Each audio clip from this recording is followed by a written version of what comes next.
Hello everyone and welcome to this new video. I should really start filming these when it's light outside, but here again we are with a TBR video for January.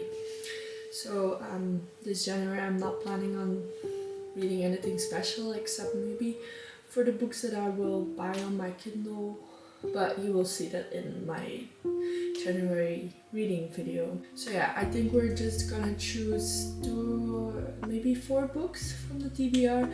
My TBR looked bigger because I have those 3 books added, but those were at my dad's and I just put them here at my mom's because then I have my whole TBR in one bookcase instead of 2 bookcases.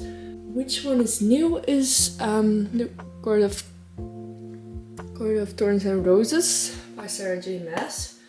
I bought this one in one of the videos, I think. I filmed it, but I don't know, I'm not sure anymore. Too many videos going on. But let's get into it.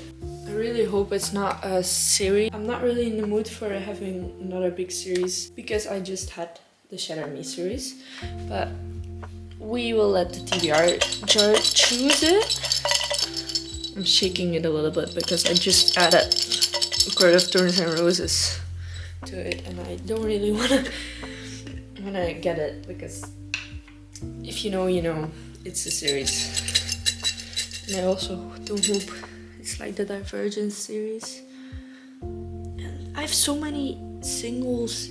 Yeah, like these 3 are also part of a series. This series I have, this is part of a series.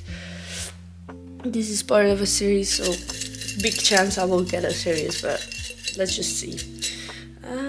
I'll pick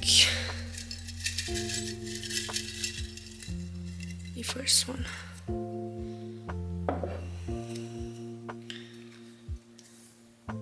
The Great Alone. Ah, here. The Great Alone. I think I got this from my grandma.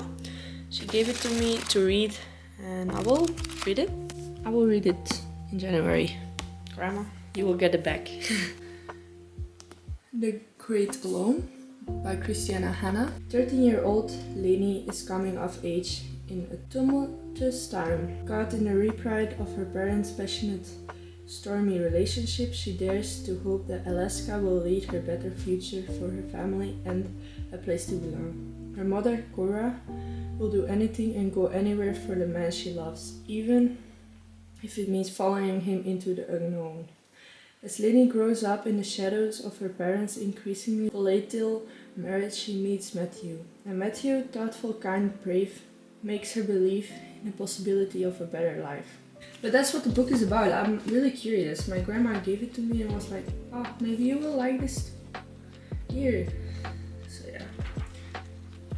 It's like it's historian, okay. It's a little bit of history and it's drama. I think I'm gonna like it. Thank you, Grandma. And the second one.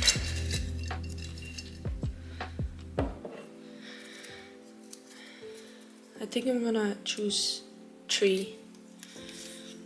Call Me By Your Name. Oh my god, I'm so excited to read this one. I was talking with my friends about this book a few days ago and I was saying like I'm not gonna read it yet, so you guys can lend it out, but I'm gonna read it.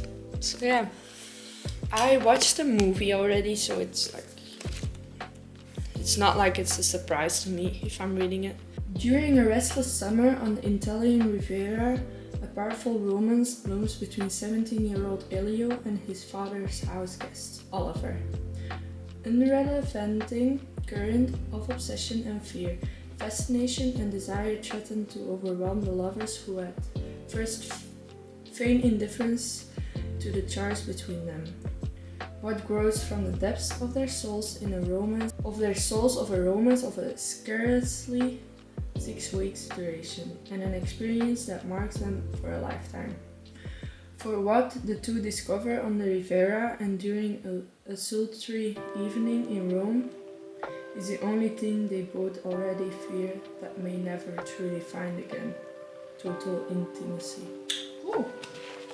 You know, I already got the spoilers, but I will still want to read this because it's on my TBR. My mom got it for me when she was in Milan, so I really want to read this. It's an highly anticipated read of mine, because I love queer books.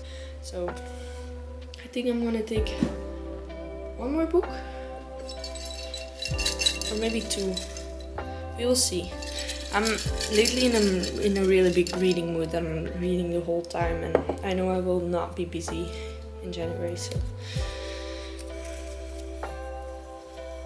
Sirocco. Oh, that's at my dad's, and it's not really a book, it's a graphic novel. But I will put a picture on the screen of what the book is like. It's a graphic novel, it's not really a book, so I might choose another one, maybe another two.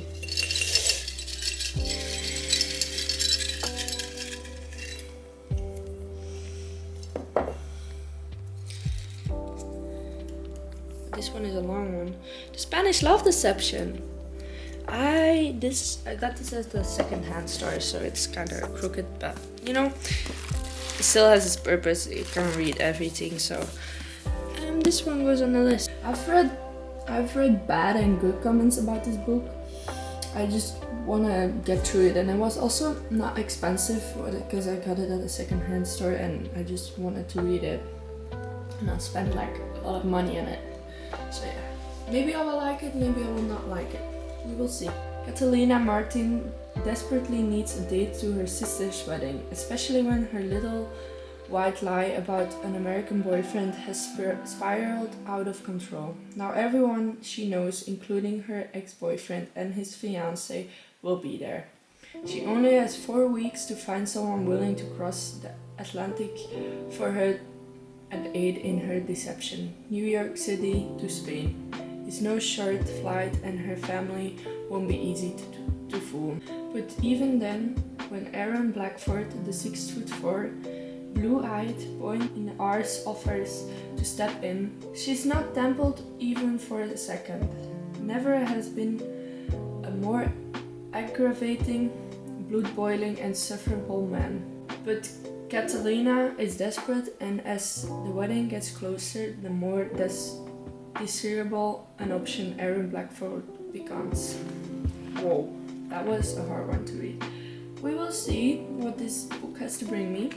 I think I will take one other. That's all. One more.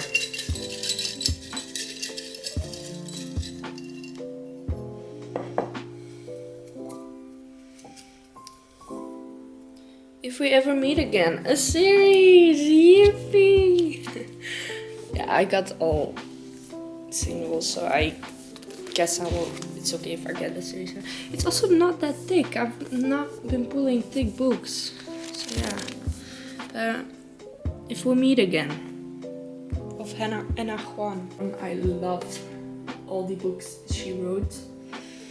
I read the Twisted series. Her other series is also on this, King of Rats. This series I don't have her most recent book yet, but I would want to buy it. The Striker, I think it's called. But I would want to buy it because I love how she writes. She's an aspiring interior designer who dreams of falling in love. He's an ex-football star who thinks love is a con. She's a virgin and he doesn't do virgins. He's cocky and infuriating and not her type. She wants a fairy tale. He wants freedom. Black and Farah shouldn't have fallen for each other the way they did, totally, completely and irrevocably. Because they studied abroad in Shanghai and they only have 1 year.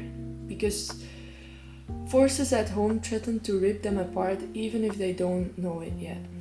Even because eventually they must face the most heartbreaking lesson they've learned. Sometimes even the greatest love can conquer all. This is sad, to be honest. I'm excited to read this. I know it's only December, but I honestly want to pick this up already. Let's fill up the bookcase.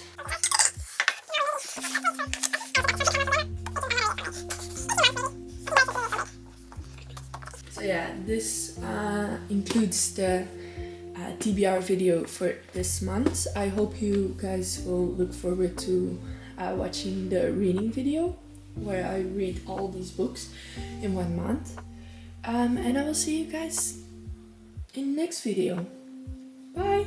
You give me butterflies.